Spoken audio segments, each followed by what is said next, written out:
Fala galera, bem-vindos a mais um PodDub. Sou eu, Petroca, aqui na área.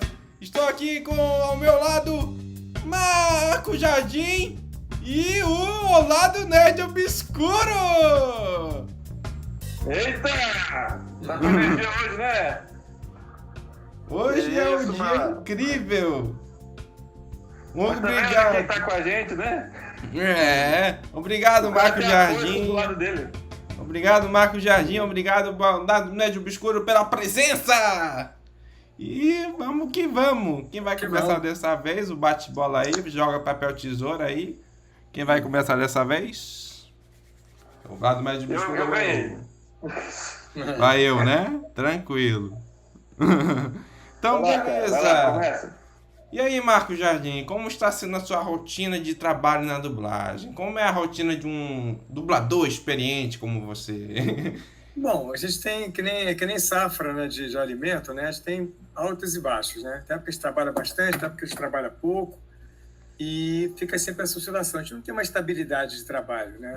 Tem mesmo as pessoas que são, assim, que, como eu, assim, mais antigas, que já fizeram muitas coisas, isso não significa uma garantia de trabalho constante. O que dá um pouco mais de segurança é a direção. E eu tenho tentado dirigir mais de um tempo para cá, tenho conseguido às vezes também, porque eu comecei a dirigir um pouco tardiamente em relação aos meus companheiros que começaram comigo na dublagem, porque eu fui trabalhar na televisão e eu quis evitar pegar a direção de dublagem, porque senão não ia dar tempo, né? Conseguir conciliar. A direção de dublagem você realmente fica lá o dia inteiro, né? Dirigindo, etc e tal. Eu ficava o dia inteiro na televisão, trabalhando com assistente de direção, então eu só dublava assim, antes de ir para a televisão e quando eu voltava da televisão. Então, a direção não era possível. Nesse período, um monte de gente começou comigo, depois dos 3, 4, 5 anos de dublagem, começou a dirigir. Seria a minha vez de dirigir, que eu gosto muito de dirigir, né? Mas eu falei, não, mas eu não posso continuar a televisão. E fiquei na televisão uns 15 anos, conciliando com a dublagem, e aí quando eu saí, que eu comecei a querer dirigir mais, já ficou um mercado mais apertado até para a direção também. Mas a direção é que dá um pouquinho mais de estabilidade, às vezes também. Bom, no meu caso, às vezes. Mas tem gente que já está dirigindo há muito tempo, já consegue uma estabilidade um pouco maior, porque aí também não tem dublagem, mas tem a direção. Aí a direção está meio fraca, tem a dublagem. Aí vai equilibrando com isso, em termos de ganho, né? Em termos de ganho, de ocupação da dublagem, né? Mas é isso. Então eu estou meio que dividindo direção com dublagem no momento. Nenhum dos dois está bombando muito. Às vezes depende. Tem mês que eu fiz 3 filmes, foi caramba. Dirigindo um mês ótimo, assim. Depois outro mês já ficou mais fraquinho, não sei o quê. Então essa coisa é altos e baixos. Sim. Pra mim, Teve uma dublagem que eu tava assistindo, até falei com ele, né? Que eu falei, nossa, que dublagem da hora, né? Porque eu, de repente, liguei o áudio original e falei, cara, tá muito parecido. Aí chegou, você vai entrevistar o cara que dirigiu isso aí. Sério? Era você, cara. Sandland. Sandland, foi um prazer incrível dirigir Sandland. Também tem essa coisa, às vezes pega uma série, né? E assim, sei lá, e divide com outro diretor. Não acontece. Eu também tem outro anime japonês também que está na Disney também, que é o Go-Go Loser Ranger. Ainda não acabamos ele. Eu fiz os episódios, aí minha filha Lin Jardim fez outros, outra pessoa fez outro cara fez outro. Então fica meio dividido e isso acontece muito até por uma forma também de rodar um pouco o trabalho para todos os diretores que trabalham em cada casa, né? Cada casa costuma ter... Geralmente o diretor trabalha mais para uma casa só. Tem diretores que trabalham para 2 casas, 3, mas geralmente trabalha só numa empresa, né? De direção, né? O dublagem se dá para trabalhar qualquer uma. Então, tem esse rodízio. O Sandland tinha uma coisa especial. Primeiro que ele foi exigência da Disney ser tudo presencial, então eu tive que marcar tudo no estúdio, não podia fazer nada online. Então eu peguei do primeiro ao último, assim, no estúdio, e consegui fazer a temporada inteira, né? Não sei se vai ter segunda temporada porque o autor morreu logo depois que fez o Sandland, né? É o mesmo autor do Pokémon. Dragon Ball. Do Dragon Ball. Eu mesmo autor do Dragon Ball, ele morreu logo depois, e não sei se alguém vai pegar e continuar a fazer um segundo episódio. Uma segunda temporada, tomara. Então tem 3 episódios na primeira temporada, e eu dei essa sorte de poder fazer do primeiro ao último, porque foi muito legal. O elenco incrível, o elenco é muito bom, e eu gostei muito do anime também, porque não é aquele anime alucinado, ele tem uma história mesmo, os personagens parecem até, são bem humanizados, assim, por mais que sejam demônios e monstro, mas eles têm uma forma de contar a história assim, muito mais normal do que aquelas coisas malucas de anime, assim, que totalmente sem pé nem cabeça. Então, eu achei bem legal toda a condução dos personagens, da história, etc e tal. E o elenco que eu dei sorte de... Foi tudo assim... Só um que eu não consegui foi o Márcio Simões, que eu queria muito que ele tivesse, mas era até... Eu achei até que ia render mais, mas ele só ficou nos 4 primeiros episódios. E o resto foi tudo primeira opção, que eu fui escolhendo. E tive só mais uma coisa para ensinar no Sandland, que eu tive uma felicidade grande de ex-alunos. Eu também dou aula de dublagem, né? Então, de ex-alunos, foi o trabalho que eu mais tive ex-alunos junto comigo, não só porque, nepotismo, não, o cara deu aula, agora vai botar aluno, não. Foi porque eu só boto mesmo por sempre, se tiver mérito, o cara é bom, eu boto. E aí, realmente, tinha uns alunos muito bons que eu não conseguia chamar eles para nada, 2 muito bons, um muito versátil, um que tinha um vozeirão, uma voz incrível, assim, uma interpretação muito boa, e tinha um personagem certinho para cada um deles. Então, eu falei, legal, vou chamar esses 2. Aí depois tive uma menina também que foi indicada, mas ela tinha sido minha aluna. Eu falei, não, claro, conheço, foi minha aluna, pode mandar. Ia fazer um personagem pequeno, teve um problema com a protagonista, não pôde fazer, estava em cima da hora. E eu confiei nela também, falei com o pessoal da empresa, falei, olha, acho que ela segura. Eu confio nela. Cara, ela arrebentou, fez super bem também, a Eduarda Garcia. E mais um aluno, 3. Aí veio o protagonista, que é o Beelzebub, né, se você já viu o anime. O principal é o Beelzebub, né? E o Eduardo Ribeiro. E aí, eu também sou o terceiro principal, não, enfim. E aí eu pensei em botar uma mulher fazendo, porque eu achei que o personagem era muito maduro para uma criança fazer. Aí eu pensei, não, vou botar criança. Eu sempre prefiro fazer com criança, quando a voz é mais de criança ou de adolescente, eu prefiro botar o adolescente e a criança. Mas nesse caso, apesar dele ter aparecido um menino de 10 anos, de 10, 11 anos, ele era muito sarcástico, tinha um entendimento muito maduro. Eu falei, de repente botar uma mulher fazendo... Essas mulheres que fazem menino super bem, né? E é uma adulta, não vou ter aquele problema do horário de escola, aquela coisa também complica um pouco, às vezes, você gravar com uma criança, um menor de idade, porque tem que ter responsável junto, tem que ter o horário da escola, etc e tal. E aí o principal, entrava muito luto.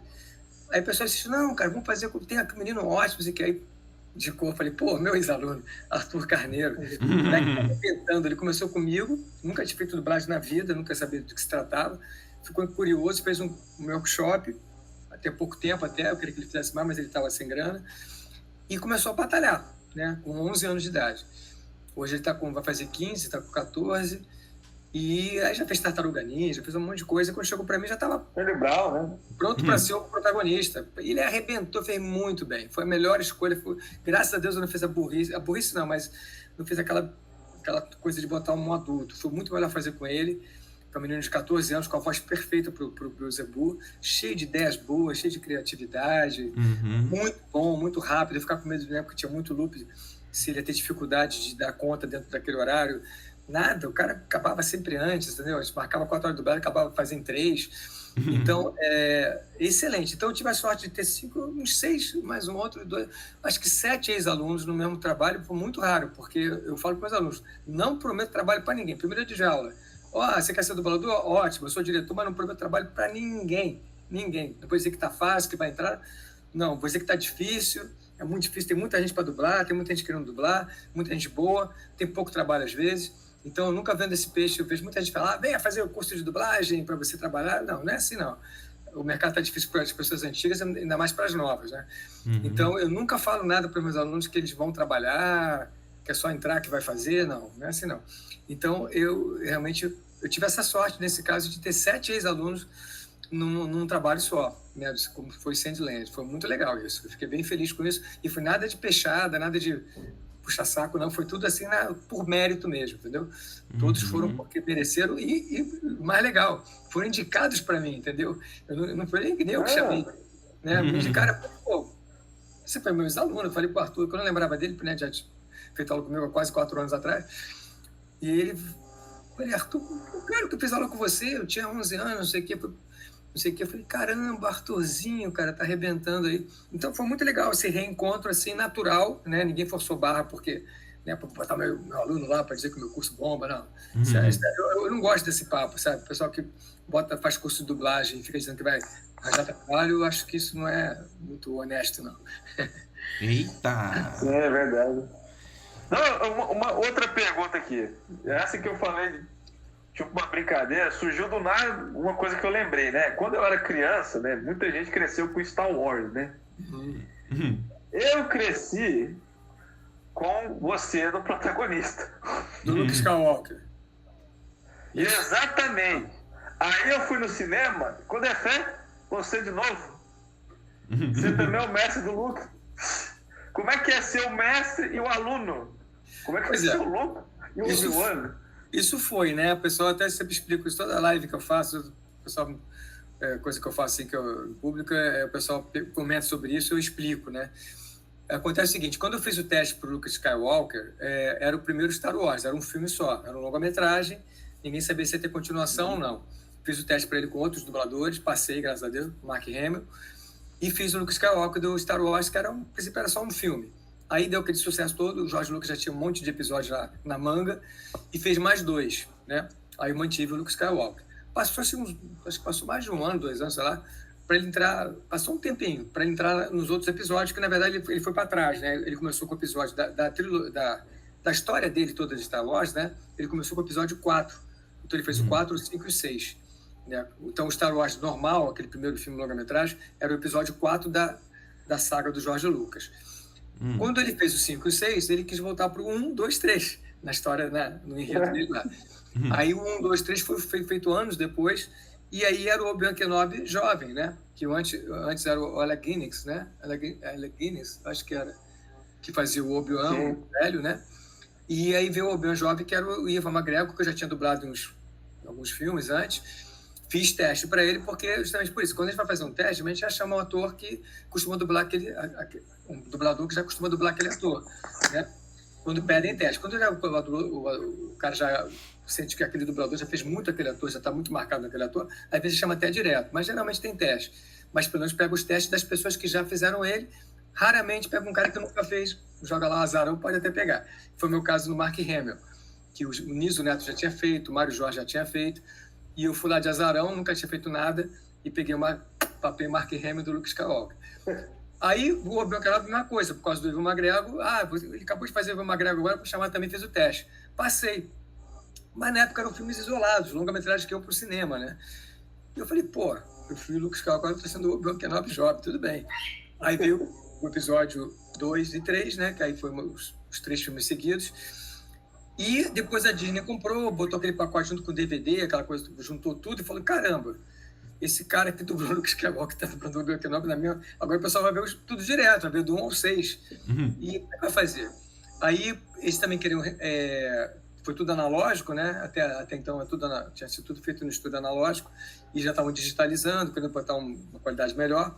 Falaram, vamos redublar tudo digital, para ter aquela qualidade bacana, e a gente troca um deles, né? Aí achei que foi até melhor, trocou o Luke Skywalker, mantive no Obi-Wan, que depois teve mais algumas continuações, depois teve a série também, e então foi por isso que no início foi assim. Por acaso, eles deram uma toca, eles tocaram que eu também tinha dublado o Luke Skywalker, e só perceberam quando a Disney juntou tudo ali e viu que tinha o mesmo dublador para 2 personagens muito icônicos, né? Mas eu não culpo a Disney, porque é o seguinte, por mais que seja a mesma voz, você interpretou os personagens tão diferentes. Sim. Que às vezes a pessoa esquece, até eu não tinha reparado. Sim, demorou uns anos até eu ver, poxa, é a mesma voz, porque assim, a gente às vezes vê uma interpretação tão diferente de um personagem para outro, né? A gente fala, você tá fazendo um cara jovem, ou você tá fazendo um cara mais velho, e parece diferente. Aí depois de muitos anos, né, que você falou, aí a Disney notou, poxa, então era a mesma voz. Não, pois é, o mesmo dublador. Não, é verdade. Isso é uma preocupação minha que eu tenho desde que eu entrei para dublagem. Eu não tenho aquela vaidade eu nem tenho essa voz tão constante. A minha voz ela tem uma variaçãozinha, né? 880, mas varia um pouquinho. E eu sempre vou um pouco, ela acaba indo um pouco diferente para cada personagem, para cada ator, para cada situação. E eu gosto de me basear no original. Por exemplo, Michael C. Hall é um locutor de televisão, tem uma voz grave pra cacete, apesar de ter aquela carinha de jovenzinho, ele tem uma cara leve, ele tem uma voz muito pesada, grave. E quando eu fui dublar Michael C. Hall, eu falei, não posso dublar com voz de Aladdin, oi, Genaldo. Aí eu procurei meu grave. Brad Pitt também, puxei todo o meu grave pro Brad Pitt, porque apesar dele também ser aquela cara jovem, não sei o quê, tem uma voz original mais grave. Então eu gosto de ouvir o original e sentir que não tô tão longe dele. Eu acho muito ruim quando você troca do dublador pro original, tem uma diferença brutal de timbre, de tudo, entendeu? Eu acho muito ruim isso.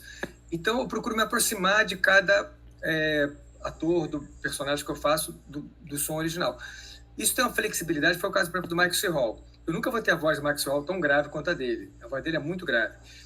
Mas ele tem a cara fofa, ele tem a cara jovenzinha, leve. Ele não tem uma cara de quem tem voz grave.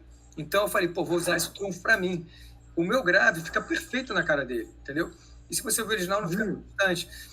Mas porque ele tem a cara leve. Agora, se fosse um cara tipo Schwarzenegger, sei lá, nem tem a voz tão grave assim, mas se você vê aquele cara monstro, que não sei o quê, aí botar uma voz muito leve, eu acho que fica estranho. Tem até uns dubladores que também revezam o Schwarzenegger, eu acho que ficam leves, sabe? Fica muito levinho, e aí bota aqueles pesadão com aquela cara do Schwarzenegger, fica perfeito. Então eu acho que tem que ter esse meio termo entre a voz original e a imagem e o tipo do personagem, né? A personalidade do personagem também. Então acho que o dublador vai ficar legal pegando pela personalidade que cada dublador tem. A gente tem personalidades bem marcadas assim na dublagem.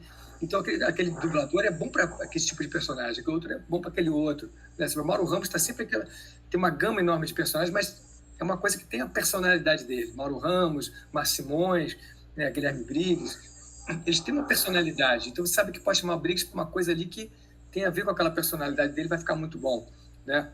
Eu agora chamei o Whirley, por exemplo. Ele fez um trabalho bem diferente no Gogol Loser Ranger, o Whirley Confai. E ele tá com a voz bem diferente, né? Eu falei com ele, ele falou, posso fazer? Faz assim, cara, muda tudo, faz tudo diferente. Então ninguém vai reconhecer o Homem-Aranha, Peter Parker lá, sabe, nesse Ranger, nesse anime. Mas a personalidade dele tinha tudo a ver, mesmo ele mudando a voz, entendeu? O jeito do Whirley, não sei o quê, tinha tudo a ver com esse personagem. Ficou ótimo, ficou muito bom. Então foi o caso também do Hélio Ribeiro, do Sandland. Eu pedi para ele pesar mais, eu achei ele mais pesado, entendeu? Eu tô vendo um barulhinho rondando aí, tá interferindo na gravação? Tá tranquilo, dá pra ajeitar, fica tranquilo em relação a isso, tá? Mas não é o meu... Não, é do biscurinho mesmo. Ah, então tá. É barulhinho o quê? É um ruídozinho que dá pra eu tirar, fica tranquilo. Ah, sim. Um somzinho no fundo aqui, não sei se é o do meu, porque eu tô com a caixa aberta, não sei. Enfim, tá aqui pra mim também. Então, resumindo isso aí que ele tava falando, assim, das vozes. Então, eu gosto de mudar um pouco a voz. E, durante o momento, eu fiquei bem assim... implicava um pouco esses dubladores que não mudam a voz nem por um cacete, né? O cara pega de 8 e não muda aquela voz sempre igual. Eu acho que isso não é legal, porque até se ele marca muito no ator, aí você vai ver um filme assim, ouve a voz, opa, deve ser... Ih, não, é outro ator. Pô, mas é aquela voz... Então eu acho ruim isso, né? E eu sempre me preocupei de ter isso. E eu gosto muito quando as pessoas não reconhecem. O Brad Pitt, por exemplo, no 11 Homens do Segredo, nos 3, né? 11 Homens, 12 Homens, 13 Homens, que eu dublei, a minha voz está muito diferente do meu normal. E eu gostei disso muito, entendeu? Tem gente que não reconhece a minha voz no Brad Pitt, né? Eu até postei há pouco tempo lá um trechozinho do 12 Homens para mostrar assim como é que ficou legal. Eu fiquei satisfeito. Eu sou muito autocrítico também, tem coisas que eu não gosto. Já fiz uns filmes do Jason Bateman, mas que eu não gostei. E eu gosto de dublar ele. Tem outros que eu gostei muito, mas tem filmes que eu não gostei do meu trabalho. Eu sou autocrítico também, entendeu? Não fica lá tudo maravilhoso, não. Às vezes eu acho que tem coisas que não ficaram muito boas, sei lá, não bateu legal. Mas os que eu realmente acho que bateu legal, eu tenho orgulho, mostro com prazer, entendeu? Sim. E essa coisa de dar uma diferenciadazinha para cada um, sem forçar a barra, naturalmente fica um pouquinho diferente. E outra coisa que eu gosto bastante da dublagem brasileira em geral, principalmente de muitos trabalhos que você já fez também, porque eu também vejo o filme em inglês, porque eu entendo, né? Tem uma base, né? E às vezes os atores nem estão tão bons assim. Às vezes a atuação está um pouco fraca e chega vocês na dublagem, faz parecer que está bem atuado. Com certeza. Eu acho que alguns filmes, eu não sei se algum filme a gente estragou. Não, vou dizer que não vou falar qual não. Mas tem uns 2 ou 3 filmes que eu não gostei da dublagem, porque o original era melhor. Mas eu também conheço filmes, vou até falar isso que eu vou falar mesmo, porque eu não conheço os atores americanos, mas que se dane. É o Bailarina, um desenho animado, maravilhoso, muito legal, eu uso muito na aula também, eu adoro esse desenho. E a Bailarina. E as vozes originais não são legais, assim, são adolescentes, e tanto o protagonista quanto a menina, que deve ter uns 13, 14 anos, tem voz de gente de 30. Eu não entendo aquela voz do homem pesada, a voz mulher, da menina, aquela carinha fofa de 3 anos, são órfãos no orfanato, deve ter uns 3 anos no máximo.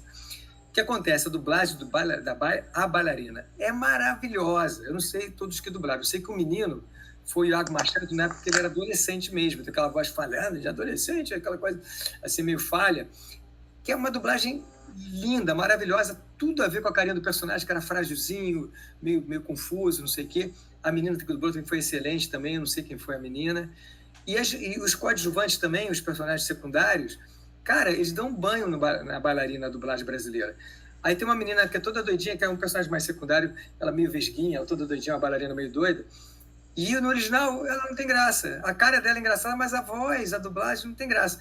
A menina que dublou ela, que também não sei quem é, nossa, ficou super engraçado. Então, esse é um exemplo claro de que a dublagem brasileira melhorou muito o original. Outro que eu acho assim, não vou dizer que é ruim o original, mas acho que ficou tão bom a dublagem, é Os Incríveis, né? Os Incríveis é muito bem dublado.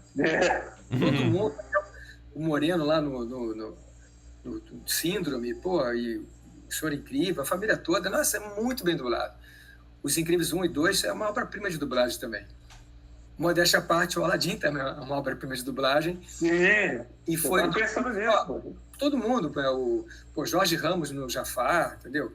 A Silvia, todo o elenco de apoio. Pô, Marcimoso no Gênio, né? Não fala por mim, fala pelo conjunto do elenco todo. E o cara da Disney, quando teve o lançamento aqui no Brasil, a gente foi chamado para São Paulo, passagem de avião, hotel, cacete. Isso é raro, muito raro. E foi lá para São Paulo para estreia do Aladdin, né? Naquela época, o cinema de rua ainda era aquele grande, aquelas telas enormes, aqueles cinemas ficavam lotados, né? Não tinha streaming, nem tinha locadora na época do Aladdin, não tinha nem locadora. Então era só cinema mesmo, o pessoal tinha que sair de casa para ir ao cinema. Isso era muito bom. Nesse lado a gente perdeu com o streaming, enfim. E aí foi aquela estreia maravilhosa, não sei o que lá, e o cara da Disney, né, o responsável da Disney, o americano, chegou pra gente e falou, assim, juntou a gente uma hora ali no cinema e falou: eu estou acompanhando a dublagem do Aladdin pelo mundo e posso dizer com certeza que a dublagem de Aladdin em português é a melhor dublagem do mundo. Ele falou pra gente. Eita, aí sim. Eita! Brasil! E o mais incrível, né, é que enquanto as dublagens, principalmente na época, né, eles colocavam muitos atores muito caros para fazer o personagem do Aladdin, que não voltavam, porque teve muitos spin-offs, filmes, continuações, e não voltou o elenco. Os americanos lá, originais? Sim, eles mantiveram, eles não tinham dinheiro para pagar o elenco do Aladdin, então não teve consistência. Sim, enquanto a dublagem brasileira, sim, teve todas as continuações, vocês manteram o elenco do Aladdin com as mesmas vozes, que não ia ser a mesma coisa. Às vezes a animação não é das melhores, né, porque as continuações não eram, o orçamento era baixo, mas era bom porque o elenco continuou. Sabe, o mesmo elenco estava ali. Então a gente continuou mesmo assim, entendeu? Até agora, ano passado, sei lá, o aniversário da Disney, aí apareceu vários personagens, apareceu o Aladdin, me chamaram, fiz lá o Aladdin de novo. Até hoje, todos os Aladdins do desenho eu fiz. O live action, eu entendo, até a pessoa fala, você não vai fazer live action, não sei o quê. Mas outra história, é um musical e eles estão, há anos já, que eles estão preferindo botar atores que cantam para dublar, para não ter aquele desnível de quando está falando, aí entra a canção, né, e você sente que muda um pouco a voz. Então, como tem hoje em dia atores de musical, atores que fazem musicais da Broadway aqui no Brasil, no teatro, né, esses grandes musicais, a Família Adams, todos esses musicais da Broadway que vêm para o Brasil, nós já temos um elenco de atores, cantores maravilhoso. Né? Eu também fui um ator de musical, antes de entrar para a dublagem, fiz chorus lá, não sei o quê, então eu cantava, dançava também. Mas a gente não tinha muito esse elenco de que cantava e dançava. De uns anos para cá tem muita gente que dança, então, são poucos atores que dançam realmente bem. Na minha época, o Coslar era muita dança e a gente realmente dançava super bem. E era bom, tinha que ser bom ator, tinha personagens difíceis, etc. e tal. Mas esses musicais têm que cantar muito bem. Não pode ser um cantorzinho mais ou menos. Tem que ser um cantor profissional, cantorzão que faz jingle, que vai no show lá, cantar ao vivo, não sei o quê. Tem que ser aquele cantor mesmo tarimbado. E ator também. Então, a gente tem de um tempo para cá, o Charles Miller e o Cláudio Botelho fizeram muitos musicais da Broadway e foram alimentando esse tipo de elenco. Hoje em dia a gente tem muitas pessoas assim, né? Então eles preferiram, na Disney, como é no resto do mundo, que os atores fossem cantores para fazer todas as canções e interpretar também. Então, esses atores são ótimos. O cara que fez o Aladdin, eu achei ótimo o trabalho dele, da Jasmine também, entendeu? Eu não gostei do Jafar, mas não foi nem do dublagem, não. Eu gostei do ator. A reimaginação, né? Porque o live action, querendo ou não é bem uma transição do desenho, é meio que uma reimaginação. Sim. Então o Jafar é um cara diferente. O Aladdin tem outra personalidade. Você espera pelo aquele Jafar do Jorge Ramos, aquele puta vilão, né? Você espera um cara, aí vem aquele cara franzino, aquele cara com aquela vozinha de merda, entendeu? Aí você não pode nem botar um dublador aqui melhor, porque você vê no original, mas o cara tem a vozinha, não tem voz de vilão, tem cara de vilão, eu não entendi o que ele já fala, mas é só uma parte isso aí. Mas o Aladdin, o resto do elenco, eu achei maravilhoso. E essa coisa é legal, porque eles são bons atores, cantam pra caramba. Eu também sou cantor, mas não tô nessa vibe deles, porque eles estão praticando lá, fazendo musicais, fazendo jingle, fazendo não sei o quê. Então, o canto, que nem o balé, é uma coisa que você tem que estar sempre fazendo, para estar bem, né? O balé já tem a questão da idade. Chega uma idade que você já não consegue mais dar aqueles saltos, foi o meu caso, né? Você começa a machucar joelho, corpo, etc e tal. Mas o canto não. O canto o cara pode cantar até 100 anos de idade que a voz não para, né? Então, quanto mais o cara canta, mais tempo, mais ele vai ficar afinado, mais legal. Então, realmente, esse pessoal é muito bom. Não tiro o chapéu na boa. Eu também já cantei em dublagem, entendeu? Mas esses grandes musicais, realmente, eles cantores que arrasam mesmo, entendeu? The Voice. Inclusive, Marquinhos, rapaz, tu perguntando aqui sobre Bycrosser. Bycrosser. Eita, na época eu ouvi falar que vocês tinham que inventar história porque a tradução não vinha completa a partir de um certo episódio. Tinha um certo improviso, não, do diretor? Olha, a gente sempre teve improviso, mas não chegava assim a não ter a tradução. O que acontece é que o japonês é muito difícil, né? O japonês, às vezes, o cara fala... Aí tradução, oi, como vai? Entendeu? Aí você tem que realmente botar um monte de coisa. E às vezes é o contrário. O cara fala... Aí isso quer dizer... Vai, então... Enfim, é uma coisa muito mal. Então a gente tinha que sempre se mexer muito no texto, porque a tradução mesmo, às vezes, não batia com aquela quantidade de palavras do japonês. Mas de faltar tradução, não chegou a faltar, não. Mas a gente realmente inventava muito. Era o Oberdan Júnior que fazia comigo. Nossa, a gente se divertia muito, a gente fazia junto na bancada. A época que a gente dublava junto era muito legal, entendeu? Porque a gente tinha essa coisa de jogar, parceria, por Celton Mello, a Sociedade dos Poetas Mortos. Foi um trabalho maravilhoso ficar dublando junto com o Celton. O Celton tinha 15 anos de idade, mas já era um monstrinho. E foi maravilhoso, entendeu? Então, se não me engano, era o Oberdan que fazia comigo o Bycross, a gente era amigo, pô, a gente fazia brincadeira pra caramba, entendeu? E tinha aquela liberdade criativa, né? Que tem que ter. A dublagem brasileira é boa, não só pela qualidade final ali, de sincronismo, de interpretação, mas pela criatividade. A gente cria muito na dublagem, sabe? Dá margem para criar. As pessoas acham que a dublagem fica fechada porque tem que seguir o original. Realmente, a gente tem que ter o sincronismo, né?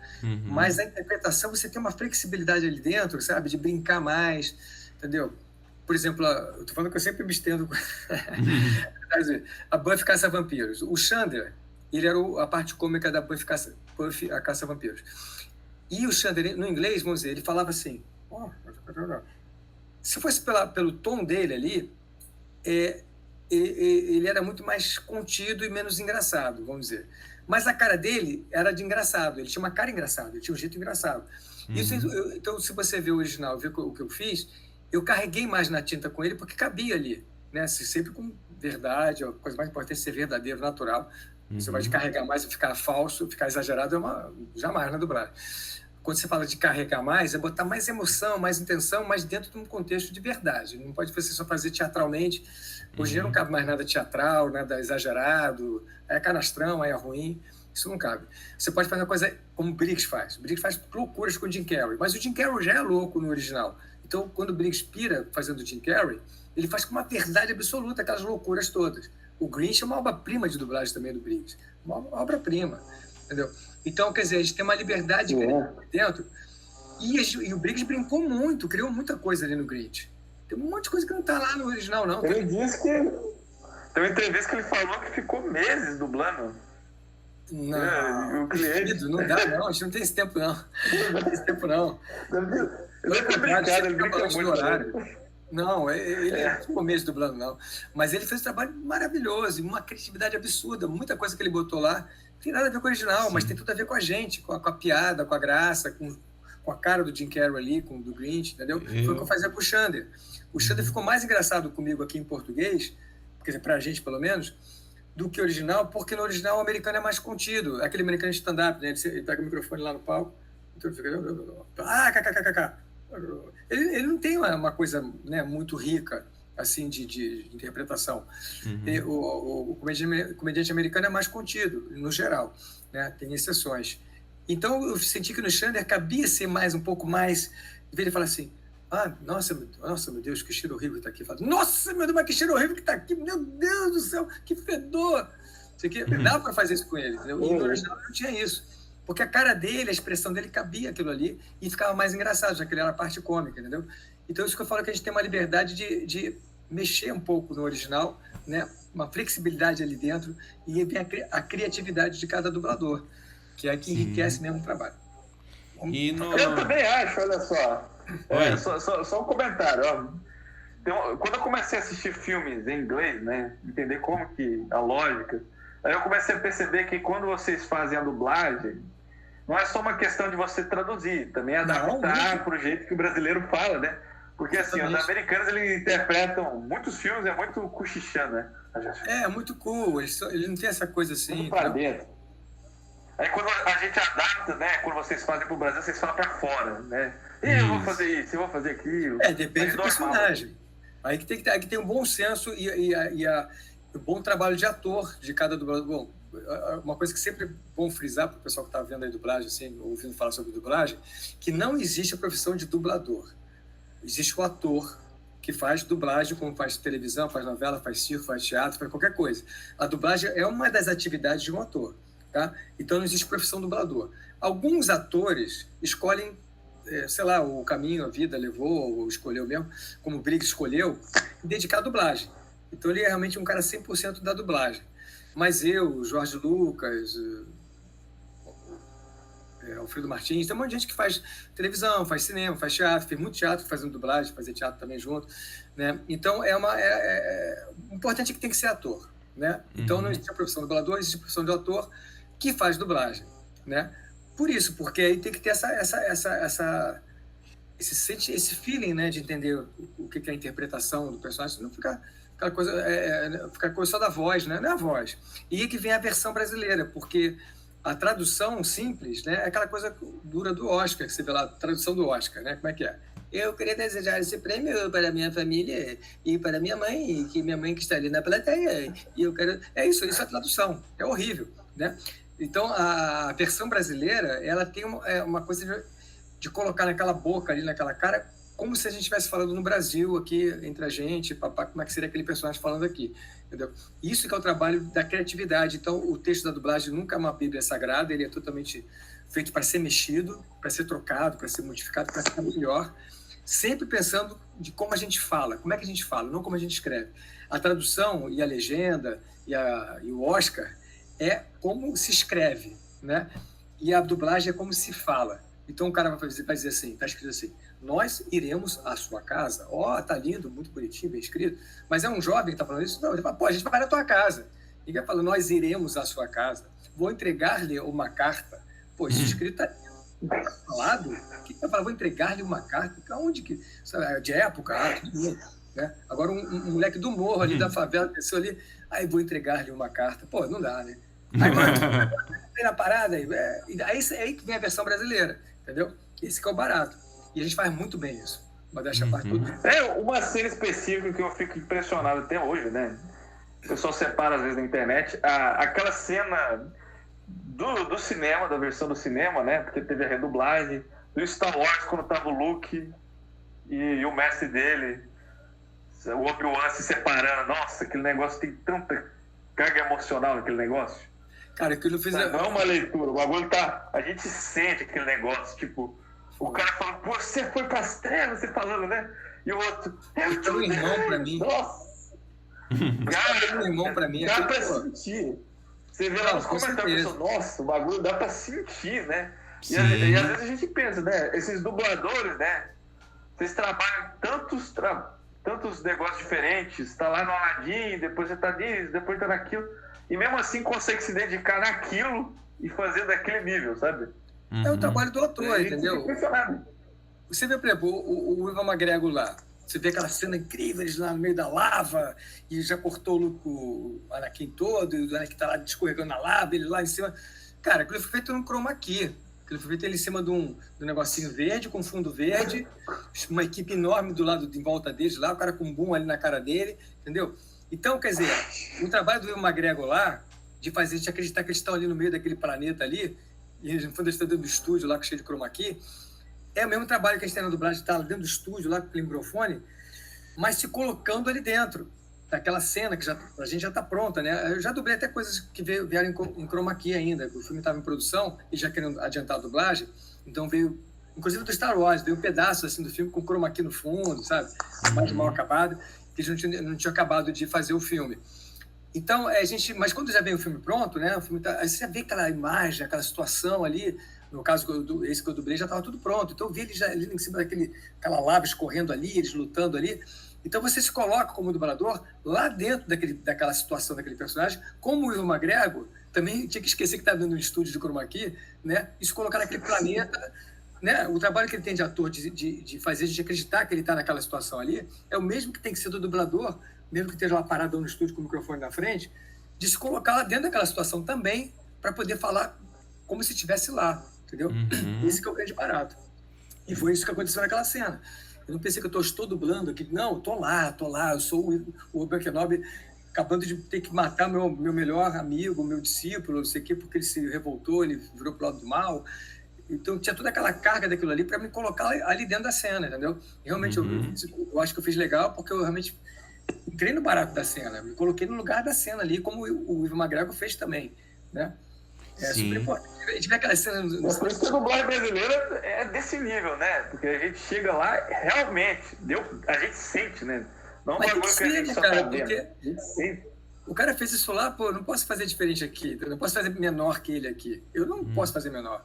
Sim. Eu já peguei, assim, por exemplo, o Martin Freeman, agora que eu dublei ele num filme Ode to Joy, A Culpa é da Alegria, se não me engano, em português. Adorei fazer o Martin Freeman. É muito difícil, é assim, muito legal, muito rico o trabalho dele. Eu falei, cara, eu não vou fazer por menos. Ele tá muito bem nesse filme, vou ter que fazer tão bem quanto ele. Entendeu? É o que faz o agente Ross do Pantera Negra. E agora eu também dublei Miller's Girl, a Garota de Miller também, que é um filme meio polêmico, assim, não sei o que também ele tá muito bem. Ele é muito bom ator. Eu falei, não posso ser menor que ele. Eu tenho que ser tão bom quanto ele. E bom, vou fazer a última pergunta sobre Go Go Loser Rangers. Pois é, não terminamos ainda, não sei se já estão... A gente aqui, como tem assunto do Go Go Loser Ranger, vou esperar lançar primeiro o Go Go Loser Ranger para depois lançar a gravação. Pode deixar comigo, vai estar sigiloso. Tudo bem, não, tudo bem. Não posso falar muito porque não foi lançado. O Sandland já está lançado, tudo bem. Sim. Eu não sei se eles estão exibindo em original, porque o Sandland estava dublando e estava sendo exibido simultâneo no original. O Loser Ranger está lançando o original primeiro ainda. Não entrou a dublagem. O Sandland não terminou a dublagem, não. Mas o pessoal está comentando, então ficou mais fácil. O pessoal já assistiu o original, então ficou mais fácil. Mas o Gogô, eu não sei se algum episódio já foi... Acho que não, acho que eles vão esperar fechar. Não sei. Vamos esperar fechar, certeza. Porque a gente também não recebeu os finais, entendeu? A gente não recebeu porque deve estar trabalhando lá ainda para mandar, entendeu? Sim, tranquilo. Mas é muito interessante. É outra pegada, totalmente diferente do Sandland. E os Power Rangers também, que você já tinha dublado. Só vou dar um spoilerzinho aí. Tá quase lá. De boa. Não, beleza. Só vou dar um spoilerzinho rápido. Será que eu posso? Acho que posso. Eu vou lançar depois disso, fica tranquilo. Tá sigiloso aqui. Depois a gente edita qualquer coisa. Que o nome da série é Go Go Loser Rangers. Né? Quer dizer, tipo assim, sai fora, Ranger perdedor, sai fora, se manda. Porque, na verdade, os Rangers, que a gente tem aquela coisa, os protagonistas, eles não são os protagonistas. Essa que é a graça desse anime, é muito bem bolado isso. Quem são os protagonistas são os monstros perdedores, que sempre perdem, né? Que perdiam, né? Então, totalmente invertida a história ali. Eles estão fazendo muito isso hoje em dia nos filmes, né? Pega aquela madrasta lá da... Como é que é? Aquela Malévola, que é a vilã absoluta, e bota a Malévola com um lado humanizado, bom. Pega a Cruella, que era muito cruel, e vira a mocinha, né? Então ele gosta de pegar e subverter. Então agora os monstros que apanhavam do Power Ranger a direta, a torta e direita, eles agora são os protagonistas, na verdade, não tem nem nome. É monstro A, monstro B, não sei o que, eles têm aquela cara igual, são os monstros, né? Mas eles são os protagonistas do Golos Ranger. Isso é muito interessante. E os Rangers são coadjuvantes, na verdade. Quer dizer, mais ou menos, tem horas que eles também protagonizam um pouco, mas eles não são o foco. O foco são o outro lado, entendeu? É muito interessante. Legal, eu não conhecia, né? Eu quero ver esse negócio aí. É um muito interessante. Né? É aquela coisa que eu acho que o pessoal tem pensado muito, aquela coisa da voz para a minoria, para os excluídos, né? Então os monstros são os mais excluídos total, né? Parecia aquele monstro, a gente nem gosta, né? Aí apareciam os monstros, aqueles caras de preto, macacão preto, né? Pum, pum, pum. Saia ganhando porrada quando eu lá. Aí pegar, pum, morriam, pum, explodiam, pum, explodiam. Era como se fosse pipoca, né? Não tava nem pra E a graça é isso, nesse anime, eles colocam os monstros com personalidade, falam, porra, eu não aguento mais apanhar, eu não quero morrer não, eu quero ficar vivo, eu sinto dor quando batem em mim, sabe, muito interessante isso. Aquela coisa que você nunca pensou quando era criança, ver dando porrada nos monstros lá, bate mesmo, como se o monstro fosse de papel, fosse de pelúcia, sei lá, né? E lá bota, não, eu sou um ser vivo, eu sou um monstro, mas sou um ser vivo, eu sinto dor, eu não quero morrer, não sei o que, eu tenho vontade, eu tenho desejos. É muito interessante. Eita, muito bom. Só uma última pergunta, né? Finalizar aqui. Você tem alguma dica para quem quer entrar no mundo da dublagem agora, né? Ó, como eu sou bem honesto, eu falei, a dublagem está passando por vários processos. Primeiro, assim, pipocou muito estúdio para tudo quanto é lado e começou até a quebrar, que era uma coisa quase sagrada, que era o eixo Rio-São Paulo. A dublagem no Brasil até certo tempo era só Rio e São Paulo.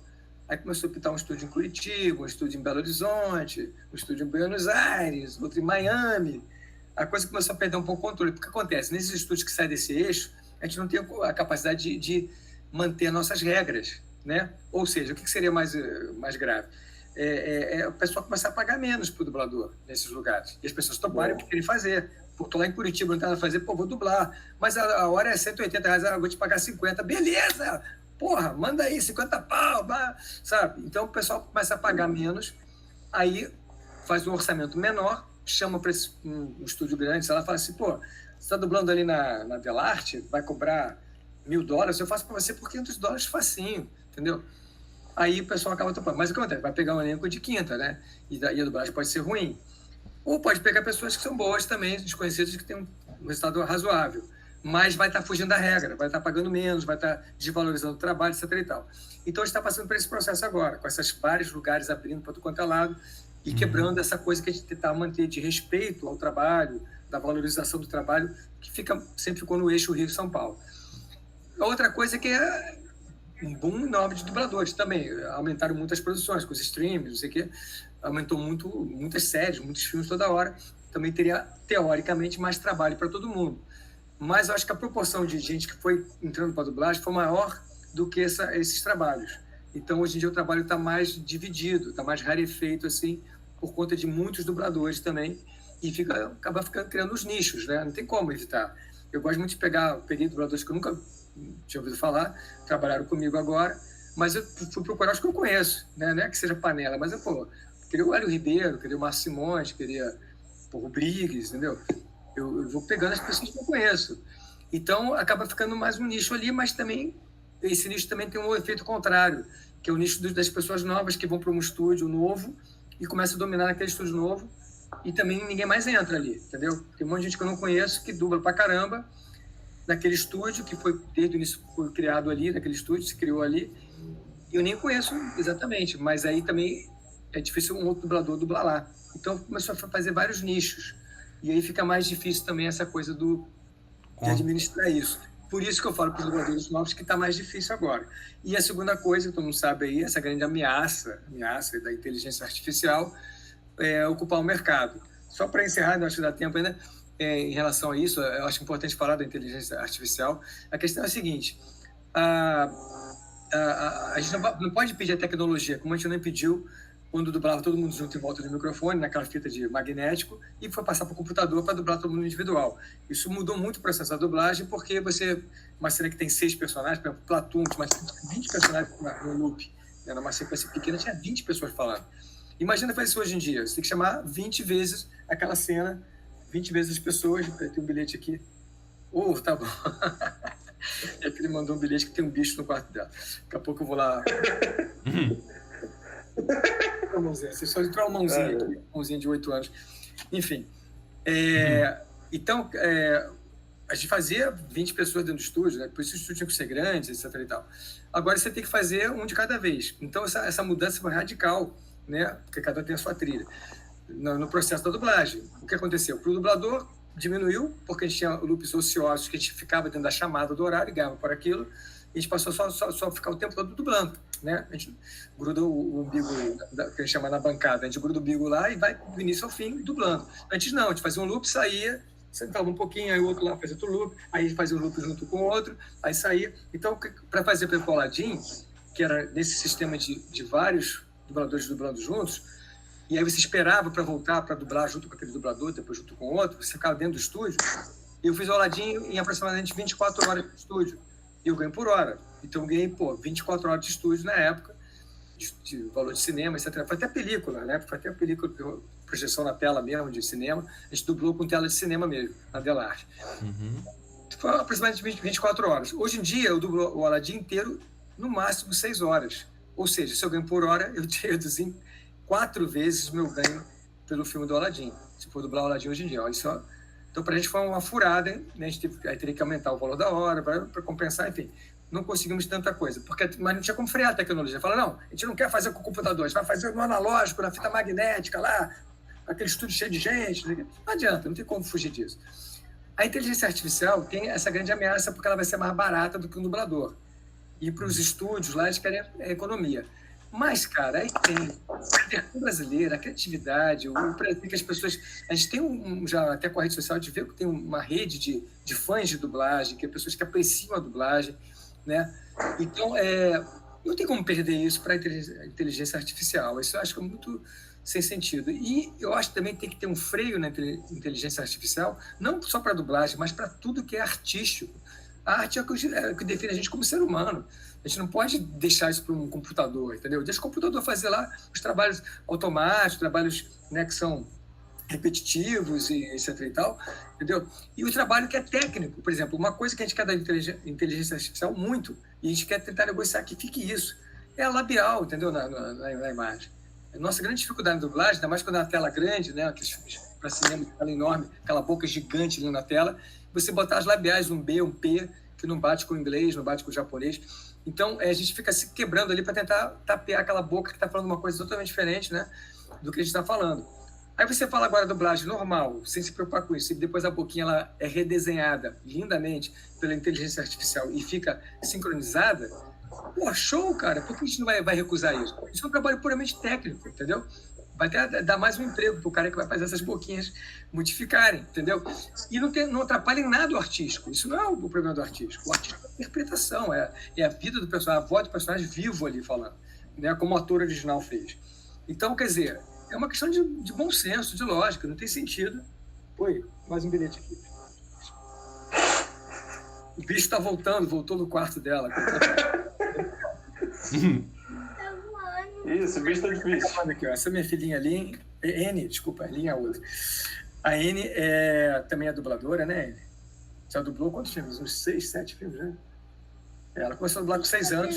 Na parede. Eu vou lá. Então, 6 anos, não sabia ler ainda, né? Estava aprendendo a ler. Eu tinha que falar as falas para ela, para decorar ela fazer. Hoje em dia ela já lê as falas, né? E ela é uma ótima dubladora, não é porque minha filha não, porque ela quis fazer, não foi? Isso não é nepotismo, não é peixada, não. Ela falou, quero dublar. Eu falei, tu quer dublar? Quero dublar. Não foi isso? Aí eu falei, então vamos ver se você dubla. Dublou.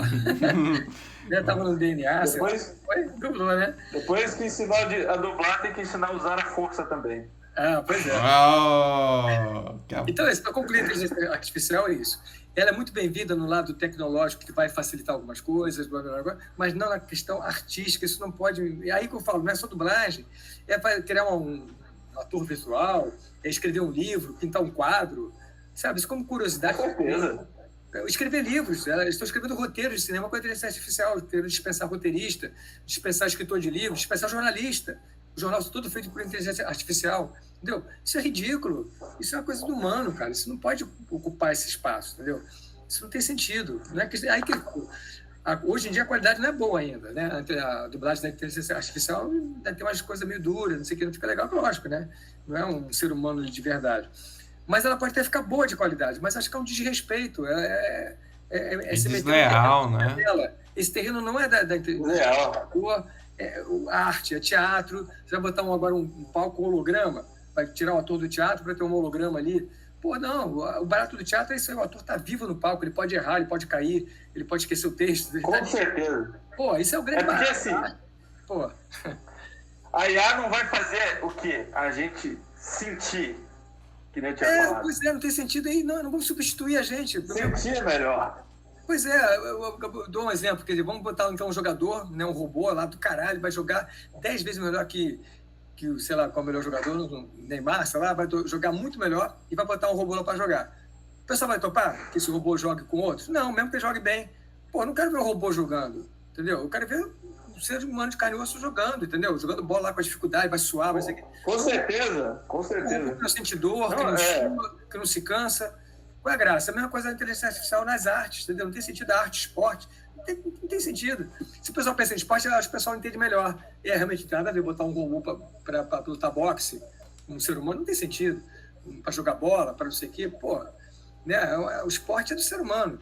A arte também é a mesma coisa, entendeu? Mesmo que fique bem, que faça melhor, mas pô, vai tirar um ser humano para botar um robô? Pô, não tem sentido isso. Não tem sentido. Mas, ó, só lei. Por isso que a gente está batalhando. Lei. Proibido. Não é proibido contrabando, né? Pegar coisa sem pagar taxa de importação, não é proibido? É muito legal. Direito de imagem. Não é proibido você fazer não sei o quê, né? Tem várias coisas que são proibidas que, pô, economicamente é mais legal, pô. É muito mais legal comprar um negócio nos Estados Unidos que é a metade do preço e trazer para cá e ficar de... Não, tem que pagar importação. É a mesma coisa. Dublagem não pode ser exibida se não for feita por um ser humano. Pronto. É lei.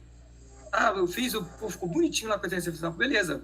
Mostra na sua casa lá, fechado lá para você no seu quarto, porque não vai poder ser exibido publicamente, comercialmente. É só isso. Não pode exibir uma dublagem comercialmente feita por inteligência artificial.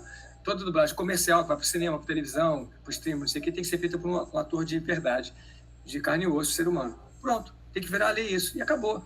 Porque se for pela questão econômica, os caras vão querer. A Disney vai querer. E tem outro lado também, pessoal, só para concluir. O pessoal pegar a voz original e transformar pela inteligência artificial na voz, na versão lá, outra língua. Tudo bem, Robert De Niro, né? O De Niro vai falar em português agora com a voz dele. Você acha que o De Niro, a não ser que seja muito idiota, ele vai pedir, eu fiz o filme em inglês. Vocês querem exibir o filme com a minha voz em português, pela inteligência artificial? Beleza. Vou querer só uns 15 milhões de dólares por aí para poder bater em português. Para o italiano, vou botar mais 10 milhões de dólares. Então, vou querer uns 200 milhões de dólares para poder usar minha voz para todas as línguas. Se o De Niro não for idiota, ele vai falar isso. Aí vai acabar com essa ideia de que é mais barato, entendeu?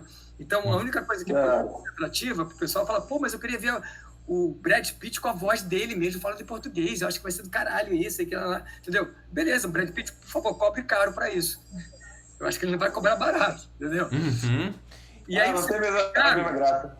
Pois é, agora pega uma voz que não é de ninguém, né, que eles querem fazer. Cria uma voz lá, que é banco de dados, robô de muito no lugar, robô interpretação de muito robô, fez aquele aquela voz e bota lá para dublar. Mas vai desligar. Vai dizer que a voz não é de ninguém. Essa voz é pura da inteligência, não é pura coisa nenhuma. Eita. Ela foi alimentada por vozes reais. Ela misturou uma voz, minha voz com a do Manolo, com não sei o que lá, e fez aquela voz sintetizada ali. Tudo bem, aí aquela voz vai ser barata. Não, que bom que é editado, né? Cadê? Eu acho que você estava querendo me alertar, né? Eu não entendi. Eu vi que você queria falar alguma coisa, eu concluí, mas era... Até eu tô esquecendo. Beleza, vamos dar uma concluída então. Beleza. Continue. Só finalizar mesmo. Finalizar a gravação, né? Sim. Então eu vou voltar um pouquinho para fechar essa coisa da inteligência. Então, a questão é essa. Então, quer dizer, Economicamente, a inteligência artificial pode ser ótima para os estúdios, para as pessoas que querem economizar, né? Mas é uma questão de ética, uma questão de bom senso, uma questão de que a arte não é para ser feita assim. E se for para usar a voz do autor original, como eu falei, não vai ficar barato. Eu não acredito que esses atores grandes de Hollywood vão deixar barato usar a voz deles para vários idiomas. Então, em termos de preço, não vai ter sentido. O único jeito deles ficarem barato é usar uma voz que não é de ninguém, que na verdade é de alguém, né? São muitas pessoas que criaram aquela voz ali, porque tem que alimentar um banco de dados ali, com vozes, com interpretações, para ela poder funcionar e tentar fazer a dublagem. Então, na verdade, é um roubo, né? Tudo que a inteligência artificial fizer de dublagem ou de qualquer outra arte é um roubo de várias coisas, de várias pessoas. Um quadro, ele vai pegar um pouquinho de Van Gogh, um pouquinho de Gauguin, não sei o quê. Olha aqui um quadro da inteligência artificial. Ela está plagiando e misturando, entendeu? Então, não é uma coisa realmente original, é uma coisa falsificada. Essa que é a verdade. Com certeza. Então, é isso, pessoal. Espero que tenham gostado da entrevista. Obrigado, Marcos Jardim. Obrigado, Biscolinho, pela presença. E a gente fica aí na próxima. Obrigado! Valeu! É nóis!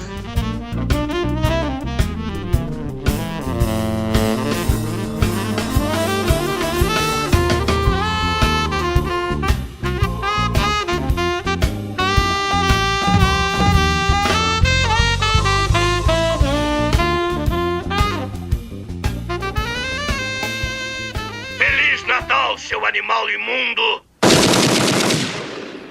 E um feliz ano novo.